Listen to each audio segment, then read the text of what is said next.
Assalamualaikum warahmatullahi wabarakatuh.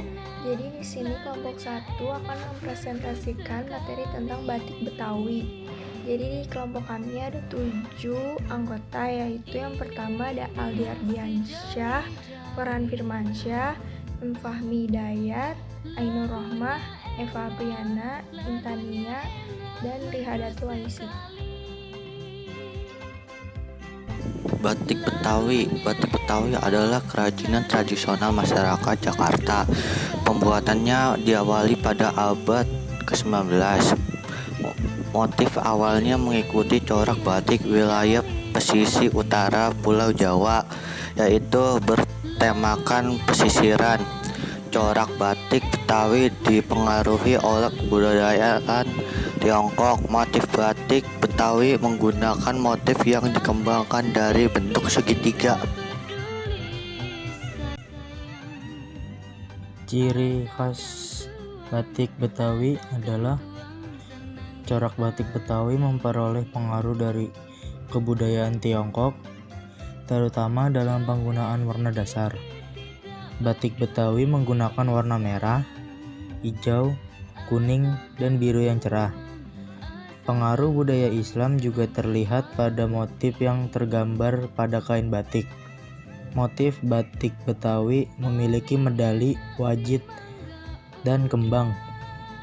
Beberapa motifnya juga memiliki gambar kaligrafi yang menjadi ciri khas motif Timur Tengah.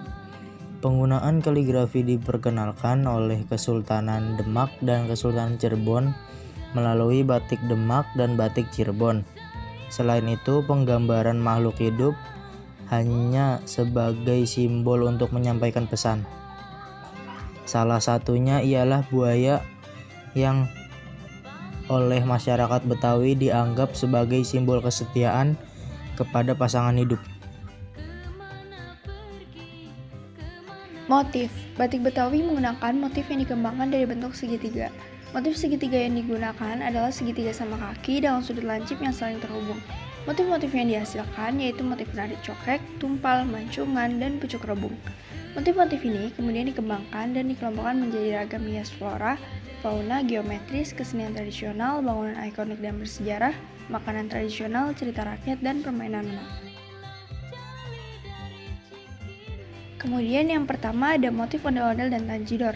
Motif ondel-ondel dan tanjidor menggunakan ondel-ondel dan tanjidor sebagai gambar utama. Ondel-ondel dimaknai sebagai penolak bencana dan pengusir makhluk halus yang gentayangan. Sedangkan tanjidor adalah orkes khas kesenian Betawi yang menggunakan alat musik tiup. Yang kedua ada motif ondel-ondel pucuk rebung. Motif ondel-ondel pucuk rebung ini menyampaikan pesan bahwa masyarakat Betawi yang jujur dan apa adanya. Warna hijau dan biru digunakan sebagai warna dasar.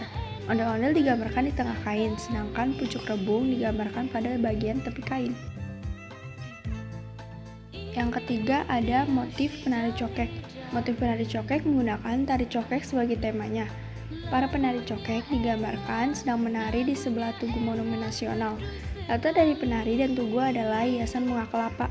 Warna dasar dari kain adalah merah dan jingga. Penari cokek, Tugu Monumen Nasional, dan bunga kelapa digambarkan dengan warna putih.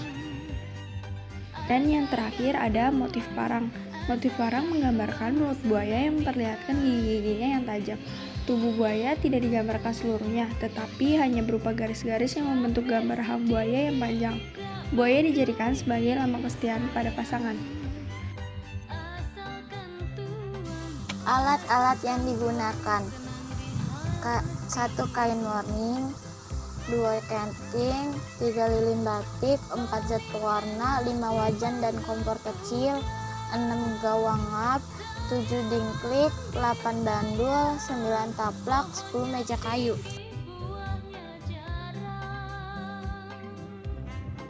Langkah-langkah pembuatan batik Betawi di Setu Babakan, Jakarta Selatan, dibuat dengan ditulis dan dicap, dan gabungan antara keduanya. Batik cap dibuat dengan tahapan berikut. Pertama, membuat garis di atas kain sebagai patokan untuk mengecapkan motif pinggiran. Kedua, mengecapkan motif pinggiran di atas kain.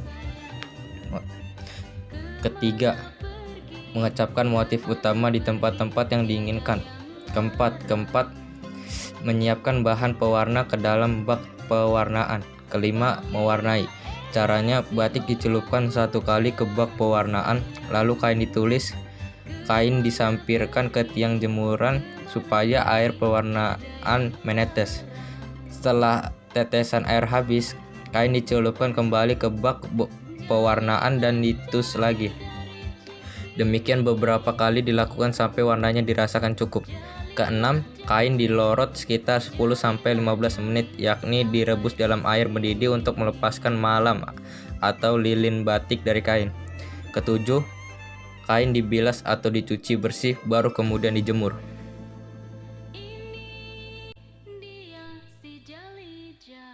Adapun pada batik tulis, motif dibuat dengan ditulis menggunakan canting. Cara pembuatan batik tulis sebagai berikut. Pertama, membuat desain motif. Desain dibuat secara langsung di atas kertas atau dengan menjiplakkan gambar di atas kertas. Kedua, ngelowong, yakni membuat batasan motif. Ketiga, isen-isen, yakni mengisi bagian-bagian yang kosong. Pengerjaannya 2 minggu sampai 1 bulan, bergantung kerumitan serta banyaknya motif. Keempat, ngeblok atau nutup, yakni menutup kain dengan malam. Kelima, proses pewarnaan sampai penjemuran. Prosesnya sama dengan proses pada batik cap. Apabila menggunakan satu warna, maka kain yang sudah melalui proses ngelowong dan isen langsung diwarnai.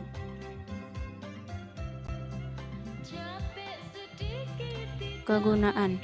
Pada awalnya, batik Betawi menggunakan motif pesisiran yang mirip dengan batik Pekalongan, batik Lasem, dan batik Cirebon. Tema yang digambarkan berupa pemandangan alam Indonesia, Eropa, dan Jawa Hokokai. Motif yang digunakan yaitu jamblang, babaran kalengan, dan jelamprang. Batik Betawi digunakan sebagai pakaian dan penutup perlengkapan dalam rumah. Selain itu, batik Betawi juga digunakan sebagai perlengkapan dan pakaian suci untuk mengusir makhluk halus.